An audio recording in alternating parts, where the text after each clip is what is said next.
Call to order the Monday, October 17, 2022 Town Council meeting. If you would please stand and join me for the Pledge of Allegiance.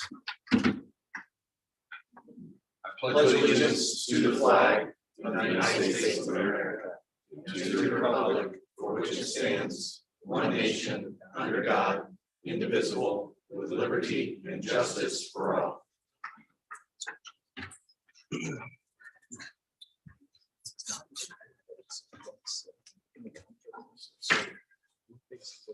Up first on the agenda is the approval of the memorandum of the amended September 19, 2022 regular meeting. A copy has been posted. Are there any questions from councilors? Make a motion to approve. First by Councilor Garrett, second by Councilor Melton. All those in favor signify by saying aye. Aye. Aye. All opposed, same sign. Motion passes 6 in favor, 0 opposed. Up next would be the approval of the memorandum of the October 3rd, 2022 regular town council meeting. A copy of that has also been posted. Questions from councilors? Make a motion to approve. First by Councilor Garrett, second by Vice President Burke. All those in favor signify by saying aye. Aye. Motion passes 6 in favor, 0 opposed. Up next would be the approval of the October 17th, 2022 claims. Are there any questions from councilors?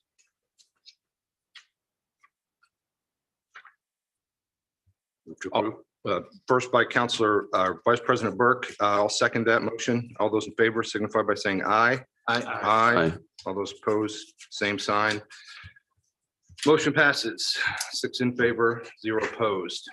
Up next on the agenda is the mayor administration update. We did not receive any agenda items from the mayor for the town council packet. So moving on to council updates, I would like to give a couple of updates to the council on 4 things. One, the mayor recommended that we use Brian Bosma for redistricting and leadership, and our attorney has met with Mr. Bosma and decided to move forward with that recommendation. His contract is with the mayor, and we will see an appropriation for his contract soon, as well as the signed contract for that work once we have the appropriation.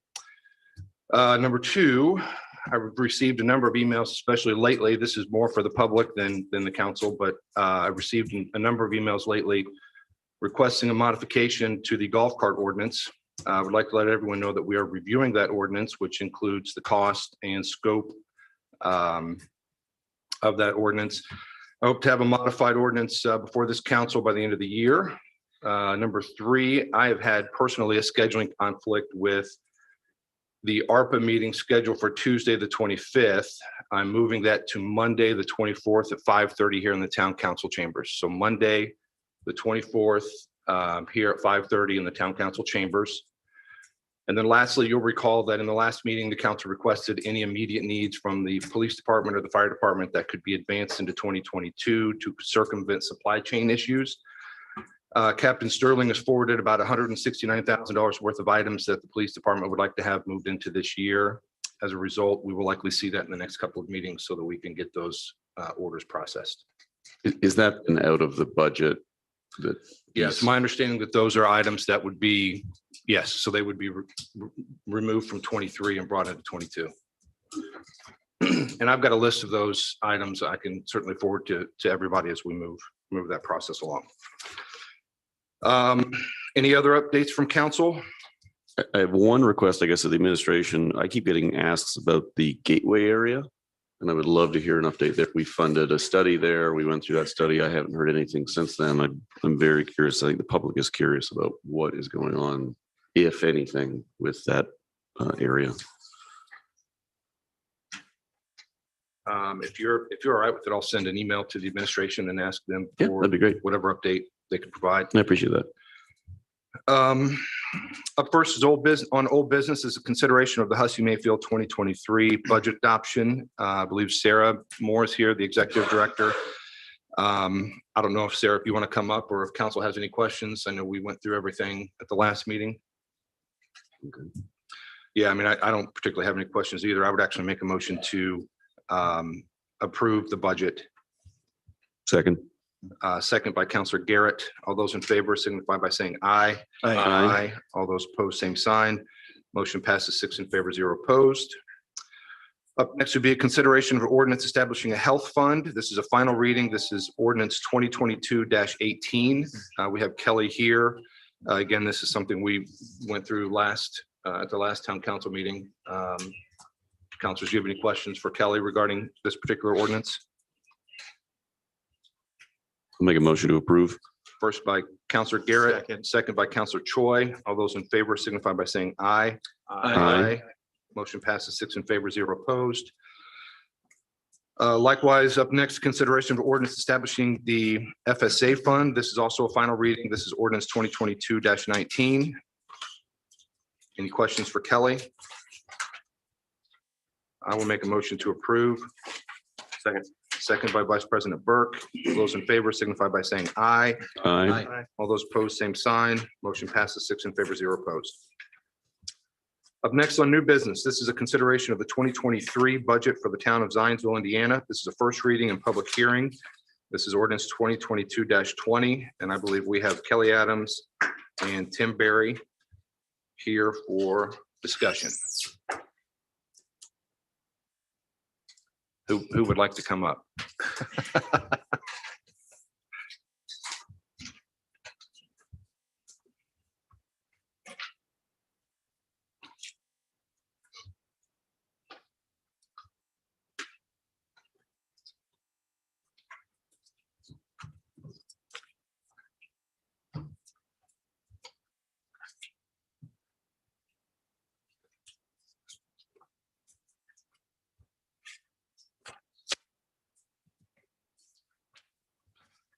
Good morning.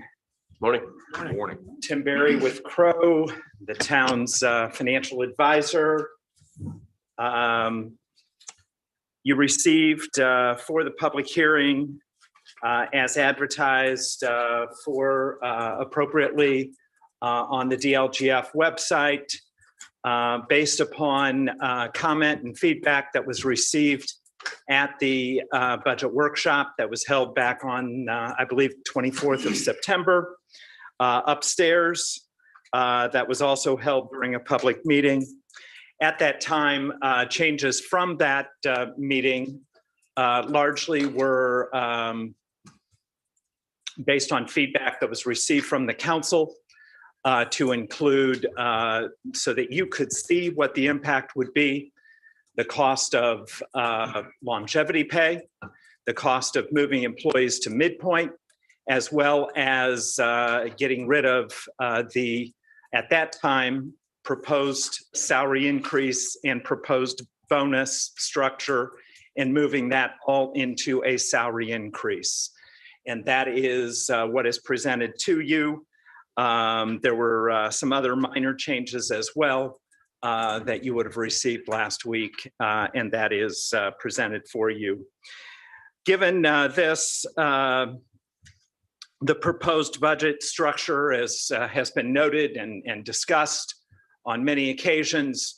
The town adopted a liquidity policy back in 2019 that required the town leadership to evaluate fund balances at the end of each year to ensure that those fund balances were within 15 and 20% of annual expenditures. And the desire of the town council to have sustainability within their fund balances. What has been proposed would include an ending fund balance in the general fund of approximately 75% of annual expenditures. That is 3.5 times more than the greatest amount that is recommended by your liquidity policy and the Government Finance Officers Association.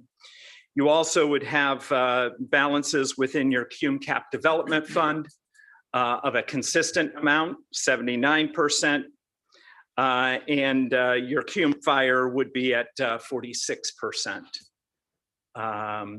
Now, it was noted earlier about moving some possible expenditures into 2022 in capital line. Those have not been accounted for in this. So those dollars are within that budget today as presented.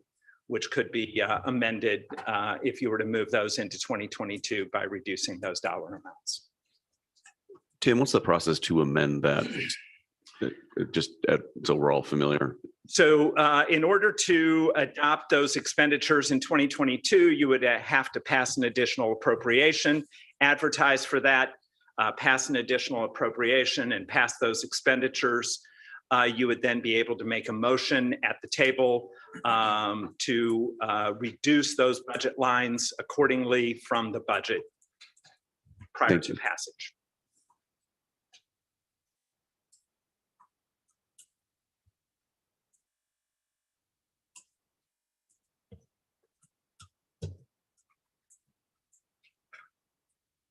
I believe this is where you would have all questions answered specific to the budget. So regarding the 169,000 from the police department, is that Mhm. something that we would make our motion, or I'm sorry, make our adoption for that to minus that? Well, so I guess that would be, we would have to hear that first, right? I mean, we'd have to make that decision first, technically. Or you would approve the budget and it would have $169,000 extra in the police department fund, correct? You could always then do a de-appropriation next year in those lines if you choose after the fact to appropriate those dollars or any other capital expenditures in this year. You can then in January or later this year, but preferably in January, you would come back and do a de-appropriation of those lines of any expenditures that you would move into the 2022 year. Yes. And that's commonly done. Okay. And I was just going to note, you may want to go that route. Given the timing for additional appropriations, we'll have to advertise that. So we would be looking at least at the November meetings, which would be past the date of adoption for the budget. So just to be safe, I would probably recommend that you do de-appropriation later. It should also be pointed out that those dollars are contingent on council approval for the additional 5 officers. So assuming we want the additional 5 officers, it's essentially a lot of the expenses that would be incurred in 2023, ordering them now so that we can be ahead of the game in that situation. By taking that action, that would have no impact on ending balances, proposed ending balances in 2023.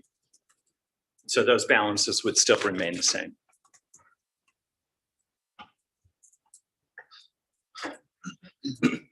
So a few questions. And Kelly, thank you for breaking down the capital outlays. Tim and I exchanged a little text message about what this signifies, but we received, I think it was on Wednesday, the kind of a itemization of the various capital outlays that total $8,271,377. So, and I feel like I sound like a broken record talking about this, but we're looking at a balanced budget and saying our revenue equals expenditures, and that equates to a balanced budget. And essentially what we have chosen to do in looking at something like that is to pull the capital outlays out and saying the rest of it balances. Is that correct? Essentially.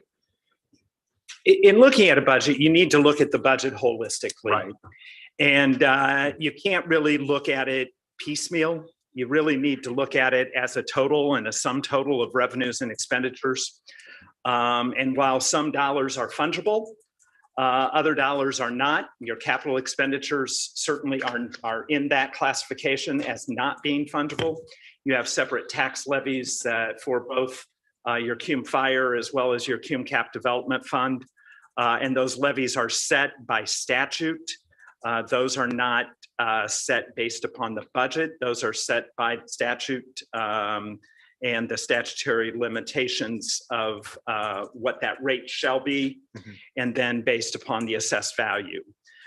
Those dollars are rising faster than some of the other areas within the budget because the assessed value growth, not only here in Zionsville, but across the state, is growing faster than that debt limit or the limit set by statute on what you can grow your levy.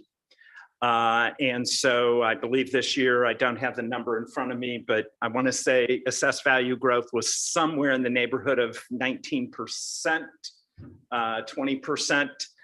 So that's why those dollars are rising at a faster rate than others. What you're looking at is a sustainable budget. Because you have pulled out, because those balances within those funds have grown over the last few years at dollar amounts far in excess of what is recommended by GFOA.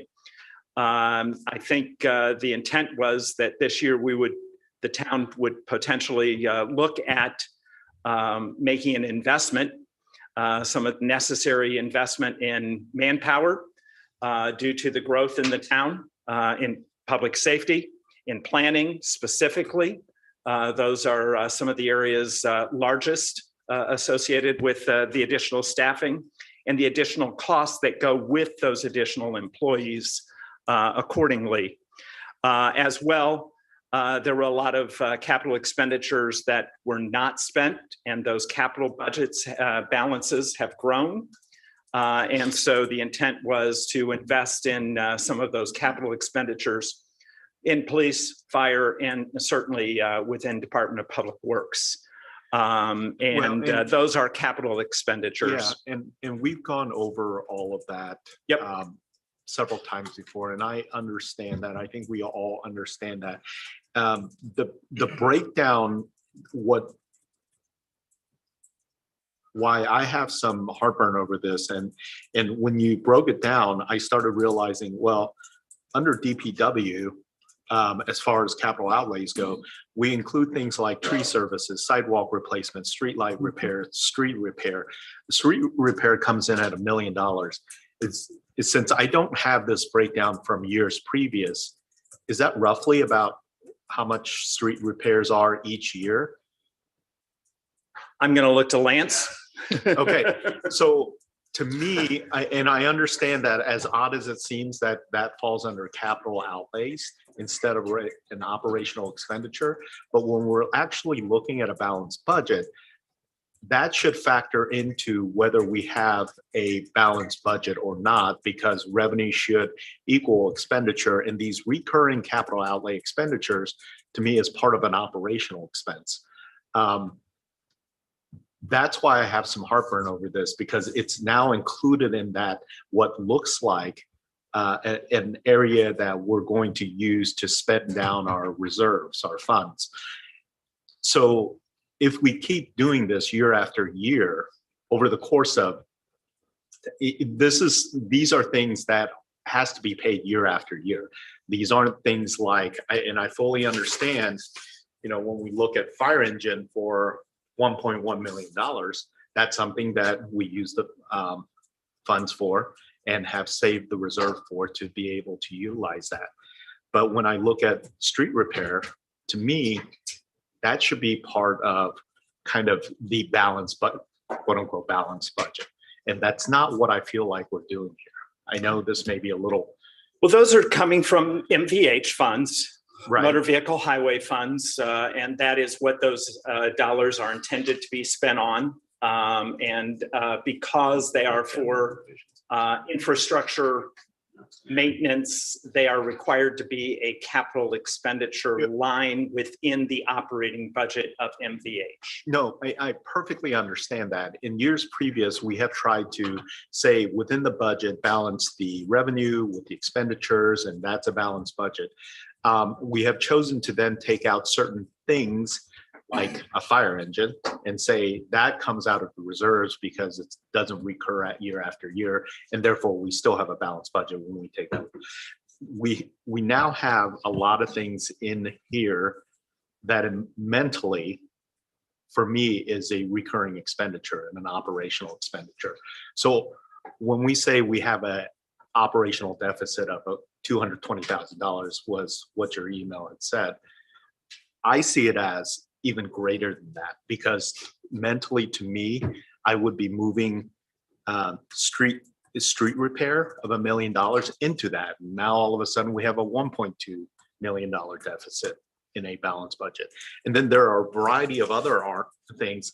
They're minor, but ammo for firearms is a capital expenditure. It's not like we can't, I mean, we're allowed to not purchase it year after year, those kind of things. So that's why I'm having a lot of difficulty in saying that we pass a budget that is almost $9.3 million in the deficit, and saying that should come out of the reserves, because some of that has to be sustainable year after year. And if we continue to outspend on the recurring items by a couple $1 million year after year, suddenly that reserve becomes much less, and we're in a much less healthy state. And we're obligated at that point to continue to spend that. So the proposed budget, as you've received it today, if you look at the fund overview sheet, that provides in the 6th column over estimated 2023 revenues over or under expenditures. And that will show within each budget what those proposed expenses are. Both in general fund, local road and street, MVH, fire, police, cum fire, cum cap, etc.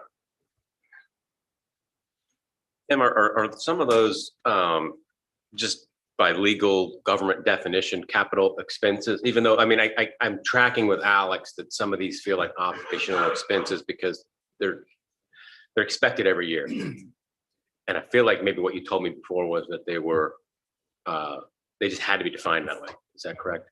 You have the old, I still refer to it as the old 100, 200, 300, and 400 series expenditures. Your 100 series is, your employee costs. Your 400 series would be your capital expenditures. And the way that the State Board of Accounts require or classifies those expenditures, those are classified expenditures within capital. Remember, you are receiving revenue on an annual basis within MVH, within cum capital development, within cum fire, for capital expenditures. And as such, there are some expenditures within the general fund, very few, but some that are cum or that are capital expenditures as well. And those are broken out on that capital outlays, where you look at the first column is the fund, and then the department, and then the line item. So I don't want to give the impression that I want to continue to build the reserves. I don't. I want us to be able to spend it down, but I don't want to get to a point for a council many years down the road to then have to figure out, oh crap, we've dedicated ourselves to $2 million in operational expenditures that includes recurring capital outlays beyond revenue, and we can't keep up. And the pressure is because of inflation or recession, our actual revenues are decreasing, or at least staying stagnant while expenditures are increasing. So the reserves, I feel like let's go ahead and get that down to a healthy level, or we're beyond healthy at this point. This town's going to live to 150 years old by human standards at the rate of health at it. But can we spend it down by paying as much as possible into the Carpenter Nature Center, other projects to spend it down? I just really have issues with our operational expenditures this far above what our revenue is at this point. And that's the method by which we are spending down our reserves. And as you will note, in this proposed budget, based upon the feedback that the council had with respect to salaries, your deficit is larger than it was prior, because in the original budget that the administration proposed, they called for a lower salary amount annual salary increase, but to pre-fund a bonus structure to balance that out for the same dollar amount using cash balances within the Lowett Special Distribution Fund that the council had, or that the town had received, I believe, in 2016. And those fund balances are still remaining here today, 6 years later. So by moving that into a salary increase, you did increase that deficit intentionally by doing so. So I take issue with that. The ask was to raise the salaries for the employees because that is both the right thing to do and needed thing to do. The ask was not to do it and not cut anything else out. So when we started this budget process, this council asked, what are the departments not getting? And we were told basically they're getting everything they want. And so when the salary increase came, the statement, at least that I made, that we were talking about was, okay, we think we should prioritize funding for employees. Where can we find cuts? What we were given was a agreement to increase salaries with no cuts from any department. So yes, that ask did increase the deficit, but there was no other side of that formula to say, all right, well, these are things now that maybe we should delay a year in order to prioritize that salary. And within the general fund, the 2 and 300 series, as you will note and remember, were held constant with, in the original budget proposal, as well as in the current budget proposal, were held constant with 2022 budget dollars and estimated 2022 actuals. So for operating expenditures. Tim, so there was no growth in the 2 and 300 series. The growth was all within the 100 series personal services, which would have been because due to the increase in salary increase, as well as the additional, I believe, 16 positions that were funded in the budget. what can that Lowett account be used for? So that's got money in it now, right? And so the initial intent was to bonus out of that as a one-time capital expense, right? The majority of that essentially. bonus that was proposed would have come from that. Yeah. What else can that fund be used for? That I need to probably go back to the 2016 statute, Heather. I'm looking I guess my question. But I is like, believe it can be used, anything that you can use your income tax dollars for, which is pretty broad within the general fund expenditures, it could be used for. So it could be one-time operating expenditures. But Heather is going to be the legal expert here and give us a more definitive answer since it goes back several years. And do we know how much is in that account?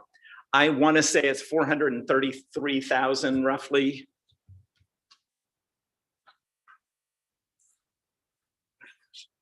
If we could find something in the budget that's a one-time hit that we could use this money on, then that helps offset your concern about an operational deficit too. Yeah, but I mean, if you look through the breakdown that we got on Wednesday,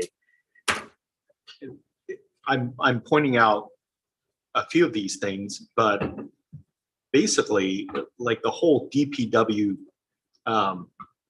capital outlay is, it's 1,210,000 that, to me, in looking over it, looks like something that we would have to do year after year. You know, and that's significant. I get where we're using this for the fire engine, the tankers, the fleet service vehicle. Those are, I have no issues with that. But again, the reason that this got brought up in my mind was I noticed when we looked at past budgets that the capital outlays for the Parks Department included $314,000, but it repeated year after year of that amount, which to me is not something that we should be spending down our reserves with. That's $314,000. So there's a number of things here that start adding up significantly to something that in my mind doesn't equate to a balanced budget, and is fine for now while we have $22 million in reserves, but over time, we're going to be spending down that reserve with projects and operational expenditures that exceed revenue. And so that healthy 60% operating cost reserve is going to get drained pretty quickly.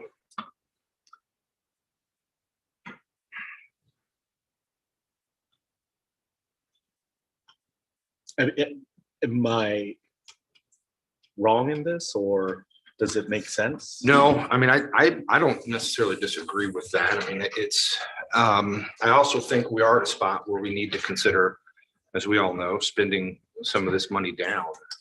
I just wonder if instead of, you know, without seeing how the sausage is made, like I don't know where to put that money and where to take it from, right? Like, what should we be using reserves on in these budgets? Yeah, and that's the problem that I have is how much are the recurring items exceeding the revenue? And fine, we have $22 million or roughly in reserves. If we're exceeding that by $2 million every year and we're not getting the increased bump in revenue because revenue exceed expectations, and we go into something where we're stagnant, we're now committed to salaries and things that are recurring, and we're spending down that reserve pretty darn quickly. That's my worry. Mhm. Tim, I think some of the heartburn you're hearing today, you talk about sustainability, and I believe you. This council approved a sustainability report for which I really never saw anything from. I think there is nervousness about entering into a structural deficit. I think that's sort of what Councilor Choi is talking about, that some of these pieces are in effect structural in the sense that capital projects are necessary. You can't stop repairing streets. From your professional opinion, is this proposed budget, knowing that this council is fairly fiscally conservative, a ticking time bomb in 10 years, or is this reasonable given reserves, expected revenues, expected growth, things that are currently capital projects that we'll have to keep doing? Can you kind of just talk through that to make at least me feel better about that? Because it is a big jump in spending this year, right? It is. Yes, that is true. And I share your fiscal conservatism as well, and your concern for that. It is impossible to anticipate what the future will hold. Certainly what we would anticipate based on year-to-date activity, revenues within the state's coffers that they've received from income tax revenues that are supporting the growth of the state revenues to date in record numbers and record amounts. We would anticipate future growth within your local income tax dollars for next year. Because that is an 18-month look back that the state has, we can pretty much rest assured that for 2024, there would be continued growth there. Given the continued growth in market values within residential and commercial properties in the north suburbs of Indianapolis and across the state of Indiana, we would anticipate that there would be continued growth in assessed value as well, sustaining that growth within your CUME funds, your CUME Fire and your CUME Capital Development Fund. That has little impact on the growth of what you're able to grow your levy by. That's based upon the levy growth quotient that the state of Indiana sets. That is based on non-farm income, and they do a 5-year look back there. We would anticipate that again for next year, there would be a continued sustainable growth within that as well for 2024, based upon the local income tax dollars or the income tax dollars that the state has received. And certainly beyond that, at least as it exists today, you know, some of the federal programs that go into your net assessed or your net income, such as the redemption or the student loan forbearance of $10,000 that will go into the adjusted gross incomes of everyone that receives that. We would continue to expect that number to grow for next year. Beyond that, who knows? As we look at where we are we on the cusp of a recession? What impact would that have in 2025 and beyond? That's difficult to assess at this point in time. That was the reasoning that this council made the prudent decision to spend conservatively as you approached the pandemic in 2020 and 2021, to make those prudent, wise decisions to control your spending growth, keep it down, and because you were uncertain with what would happen as a result. As we've seen, your revenues have grown. In each of those years, you've received a supplemental local income tax distribution. And given that growth that we continue to see in non-farm income, I would anticipate that in May of next year, there would be another special lit distribution as well. Those dollars this year were not taken into account. That's part of why your growth in your fund balances has sustained as much as it has in what's being proposed. You know, the largest area of your expense, the largest of any local government, and quite frankly, any government expense, is in its people and in your 100 series. The proposal that you have of 7.8% before you today in growth in salaries, in addition to both midpoint adjustments and longevity adjustments, is somewhat consistent with your neighboring communities. Fishers has passed in their budget a 4% increase in salaries with a 3% bonus.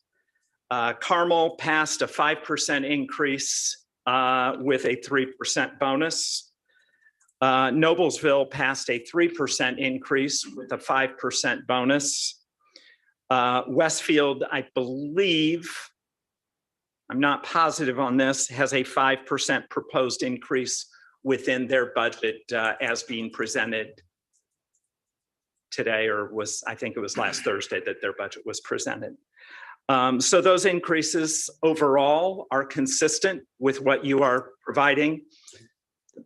How they got there and how you're looking at it are a little bit different, but they're consistent dollar amounts. And I don't know if other communities as well have additional increases or costs associated with both midpoint and longevity. Your midpoint costs approximately $380,000. The longevity pay is about $308,000 just in salary, not in benefits and costs associated with taxes. And the 7.8% increase is nearly $1.1 million in just salary costs, not the corresponding costs to taxes. Kelly, from your accounting background, are you comfortable with this long-term looking out? I am. I was more comfortable. I was more comfortable with how we had originally had it with. There's a smaller raise with a one-time bonus. Felt that was a more sustainable plan.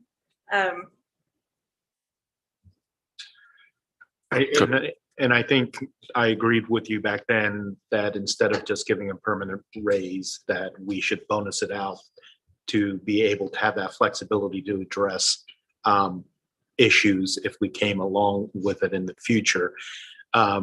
Passing this, does it dedicate us to providing that increase, or do we still have the flexibility to make it a bonus instead of?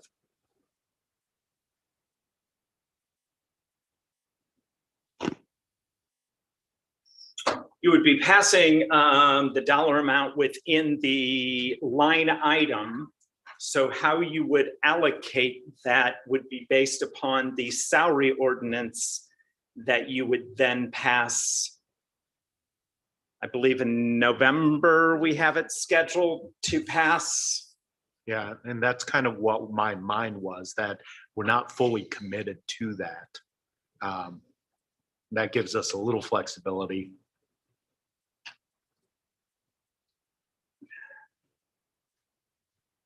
Once you pass it, you're nearly there. Yeah. Unless you were to pass it with those stipulations of Well, how it would be allocated. Maybe a different mindset would be, obviously, this is a first reading, right? So if this is Correct. introduced on the first reading, we do still have time between now and next Thursday, essentially, to, for example, this Lowit fund, if we say, listen, let's find something between now and then to offset. I know it's kind of like a shell game, moving things around, but if that's what we're trying to do, right, then that's what we're trying to do. Yes, We still have time to do that. you definitely have Thursday, time we to don't. do that. After Thursday, we're locked in. You are and you aren't. You are establishing a budget. Again, you can make changes to that budget by de-appropriating dollars or an additional appropriation next year in line items. You cannot, between now and then, change or increase those values. But yes.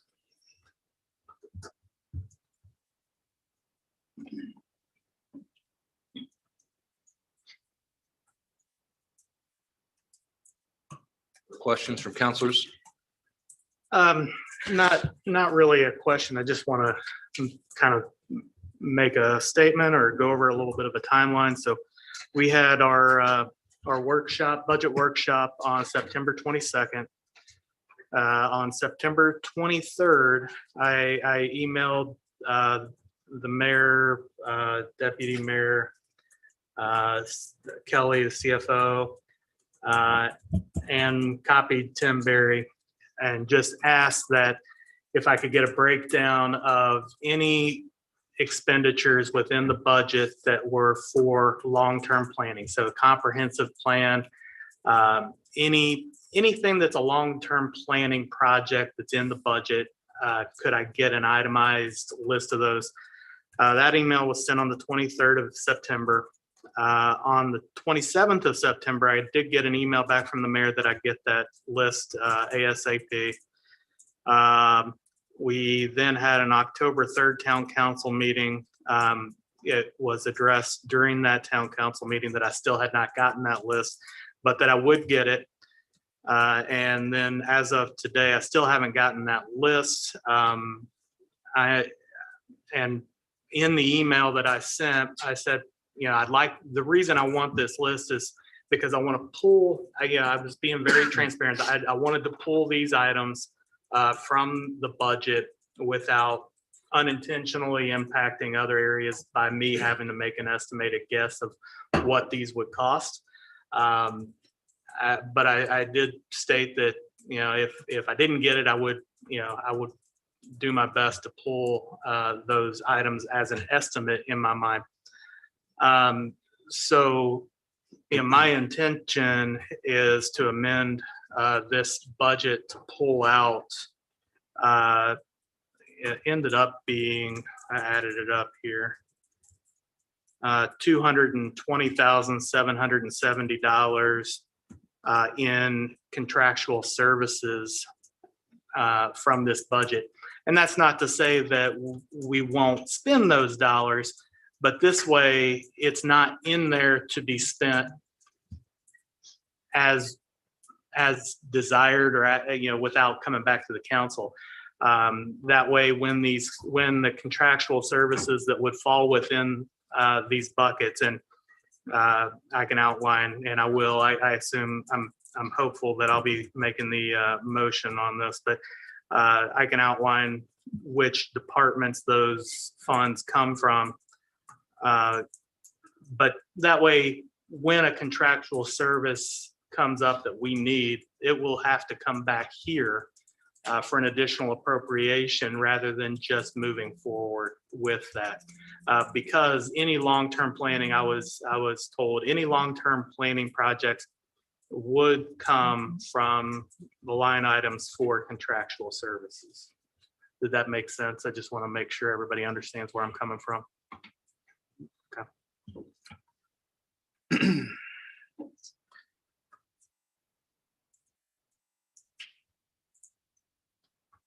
What was that number you're looking at? Trailer, It's total number? a total number of 220,770. And what it essentially does is it's all from the general fund, but it's in the departments of administration, HR, non-departmental, and planning. It's essentially taking all of those. There's a line item in each of those departments for contractual services. It is taking that line item and taking it down to zero on each of those departments. And it's not, like I said, it's not saying that contractual services won't be approved. It's stating that it'll have to come back here for an additional appropriation to do so. That way we have better transparency on what contractual services we're obligating ourselves to.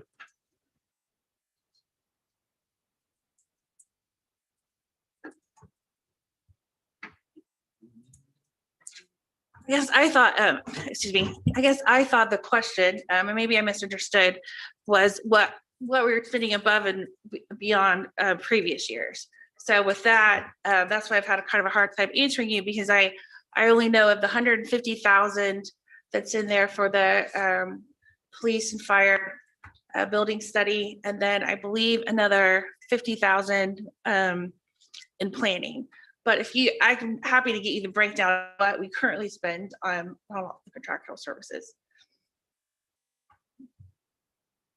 So procedurally, if this is something that the council is in favor of, I mean, this is less than 0.5% essentially in the overall budget. If it's something that the council is in favor of, would the motion be to introduce this? I know we have a hearing that we have to go through, but just procedurally, would we introduce this with those modifications, or would we introduce this and then make those modifications by Thursday?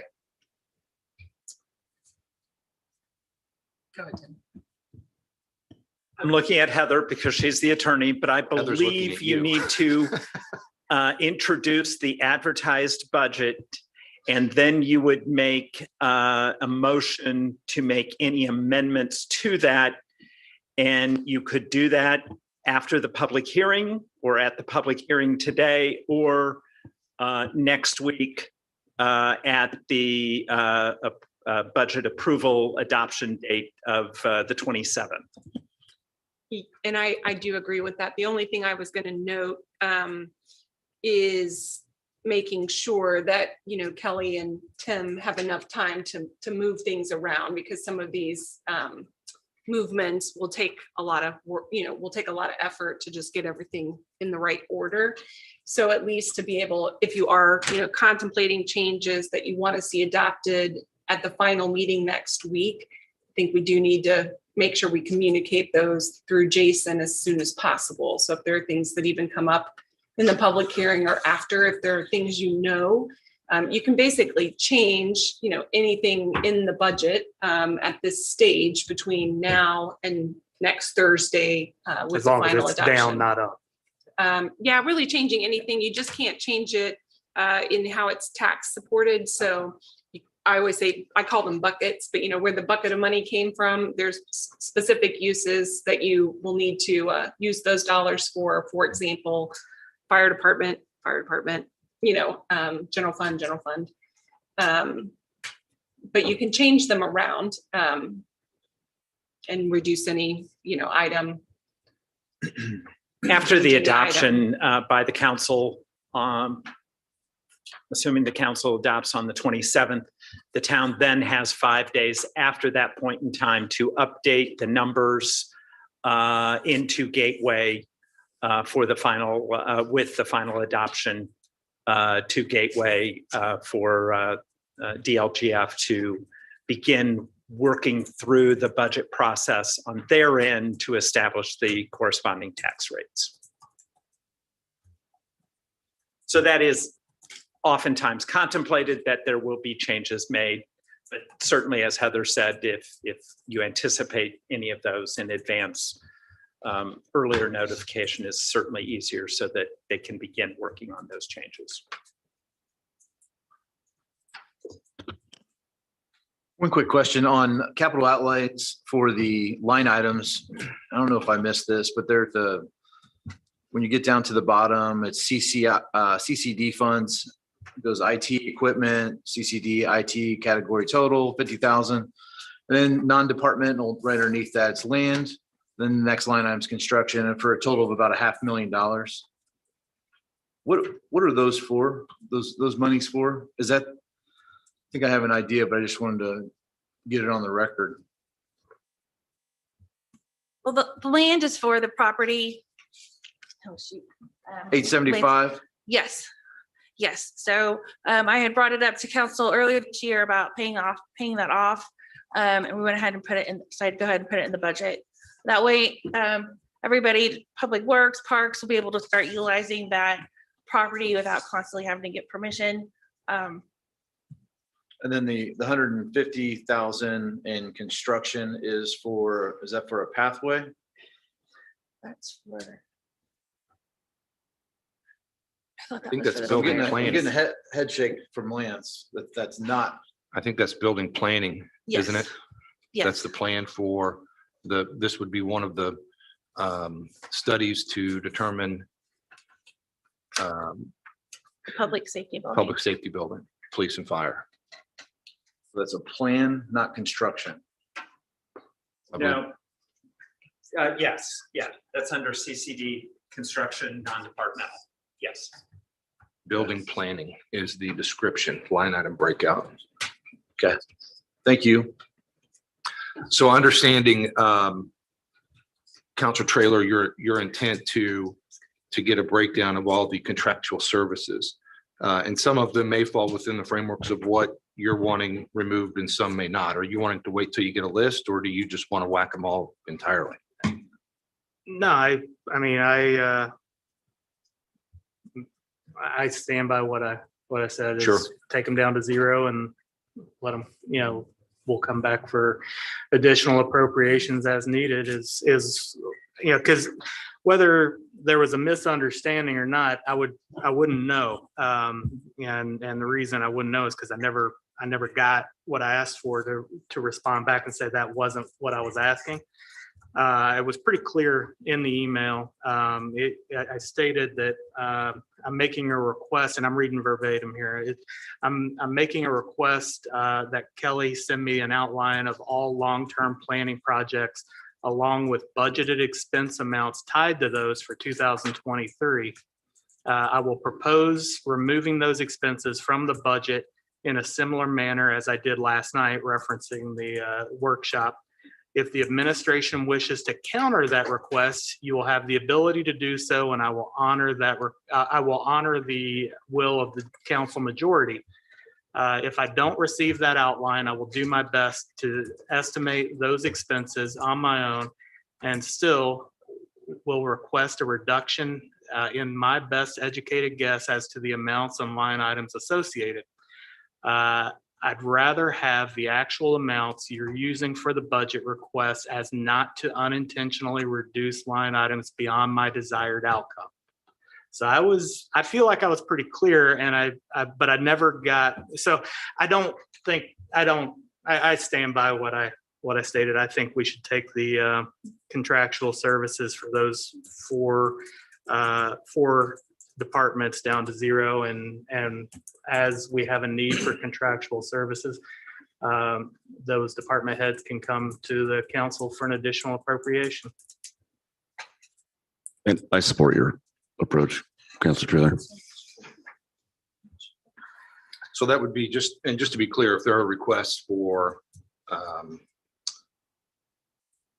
someone to consultant in a particular department, and it's coming out of that, that's something that you're not saying just eliminate, you're saying, listen, come back to, well, pull it out now and come back. I'm saying I don't have the information to make, to be able to, I don't have the information to be able to cherry pick, because when I'm looking at what it would cost for, some of these plans, it actually would end up probably being well over what I'm asking to cut. So I'm just stating, take those down to zero, and we can address those one by one. And you said 4 departments. I just want to make sure I'm understanding what. Yeah, it's in the general fund. Each department has a line item for contractual services. The administration has a line item that's $136,970. I'm proposing to take that down to zero. HR has a line item for contractual services of $20,500. I'm proposing to take that to zero. Non-departmental has a line item for contractual services of $50,300. Take that to zero. Planning has a line item for contractual services of $13,000. Take that to zero. And I had the total here, but that it was 200. It ended up totaling up to $220,770.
Any other questions from counselors for Tim or Kelly? No, but this will just be a note for Joe. As we come back to Alex's key point around, maybe addressing bonus versus salary increases.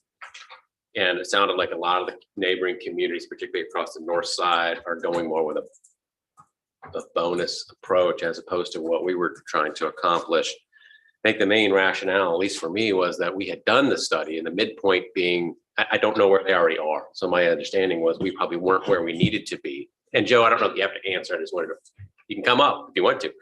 I can't remember which communities we compared parity with. And so my understanding was, if I recall, most of those were communities that were mentioned that were in the study, meaning we're below already. So midpoint isn't just an arbitrary number. It was based upon an assessment of neighboring communities. So that's why I feel like we have to get to midpoint as opposed to a bonus program, because I think we're already off where we need to be. And I'd hate to continue to lose staff and have to replace them at a higher salary level anyway. I think it's 2 separate things. We are below midpoint and we need to move staff to that for the reasons that you said. As far as an increase for the year, the reason, the methodology that I came up with for 7% was in 2021, the raise was 1%. We lost that year. And so we need to, I think 4% is a reasonable amount for this year, higher than some, lower than others. But what we're missing here is that other 3% that we missed in 2021. So I recommend moving to 7% increase across the board, and then, which is on top of the midpoint. Yeah, to prep for that, if you could remind us, and could be something you sent to us later, which communities were included in that, or how that compares across the north side as we're looking at that, because All those, it'll come up again. all of those communities would have been were included in that study. I thought they were. I just couldn't remember which one. Yeah, it was how robust it was a wide market survey, so all of those would have been included. It's so Joe, when you said in 2021, we increased by 1% and we lost that year, if I remember correctly, that was consistent with what other communities were doing as well. Is that I don't agree with that. No? Based on what I know. Okay, I could be wrong. So Yeah. I was under the impression there were communities that increased from 1-2%, but nothing like 4 or 5% that we're seeing this year. Information I received at the time, there were some that were as much as 6% that year. And certainly there were those that didn't do any raises. Some waited and did a midterm raise. So, I mean, it's all over the board, but I wouldn't say the vast majority did what we did. Okay, I misunderstood that. Thank you. Thanks, Joe. Yeah, I think just so from my perspective, so the council knows, like when we talk about increasing salary or giving bonuses, I mean, I struggle, bonuses are taxed differently, right? So you're not going to get as much of that net income. Bonuses were taxed as real income. I'm sorry? I thought bonuses were taxed as real income. Bonuses would be taxed as supplemental income, correct? Yeah, so Yes. it would be taxed differently. And I like the idea of having that increase in base compensation to help with retirement plans and, you know, all the stuff that we all look for in jobs and careers. I mean, the folks that work here are here for a career, right? I mean, that's what I think we want. So, I mean, I understand the idea behind using that lowered account for the bonus and how that would have helped look operationally. But I would tend to agree with Councilor Garrett that, you know, having a higher increase and not having the bonus is where I would like to be also. Great. Any other questions for Tim or Kelly? This is obviously, this first reading is a public hearing. I have proof of public notice of the hearing. At this point, I'll open up the public hearing. If there's anyone from the public who would like to comment or anyone who would like to share thoughts. Having no one, I will close the public hearing. Any additional questions, comments, communications from counselors? Again, this is ordinance 2022-20, and this is the first reading. Do you need to make a motion? So Heather, I'm going to ask for your help on this. With what I've said, my desired outcome to be, should I make the motion with the amendments today?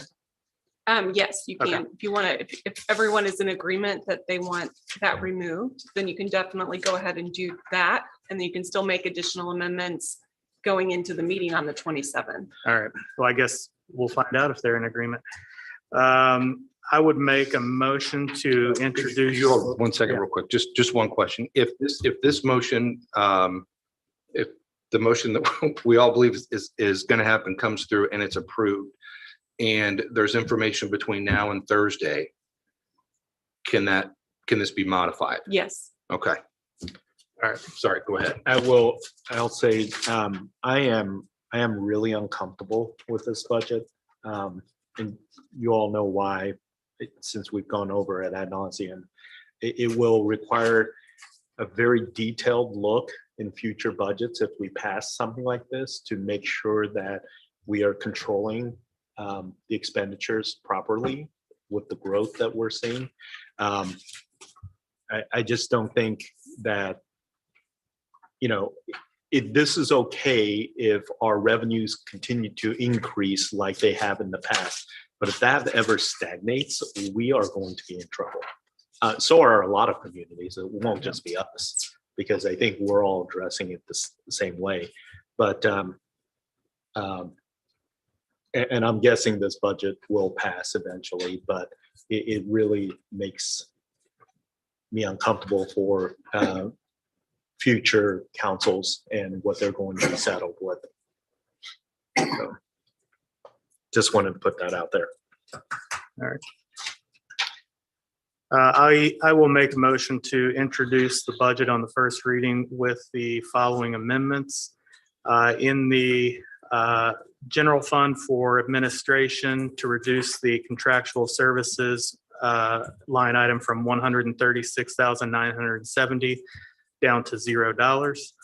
In the general fund for the human resources department, to reduce the contractual services from the line item amount of 20,500 down to $0. In the general fund, non-departmental department, reduce the contractual services line item from 50,300 down to $0. In the general fund planning department, reduce the contractual services line item from 13,000 to $0. Totaling, that equals a total reduction in contractual services of $220,770. Second. Second by Counselor Garrett. First, introduced by Counselor Traylor, second by Counselor Garrett. All those in favor signify by saying aye. Aye. All those opposed, same sign. Motion passes 6 in favor, 0 opposed. Up next would be other matters. Are there any other matters from counselors? I would point out just briefly in communicating with Tim and Kelly and the administration, obviously one of the recommendations from the State Board of Accounts was that we have DLGF and non-DLGF funds included together. It's my understanding that we'll get that information for next week. So that's good. I think that's a good step. I appreciate the administration working with us on that too. I think that's just going to be good for everything. So any other matters from counselors? Make a motion to adjourn. First by Counselor Garrett, second by Counselor Melton. All those in favor signify by saying aye. Aye. All those opposed, same sign. Motion passes 6 in favor, 0 opposed. There will be a special town council meeting on Thursday, October 27, 2022 at 8 a.m. in the Zionsville Town Hall Council Chambers for the second reading of the 2023 budget. The next regular town council meeting is scheduled for Monday, November 7th, 2022 at 7 p.m. in Town Hall Council Chambers. Final notice of both meetings will be posted in compliance with Indiana open door law. Thank you very much.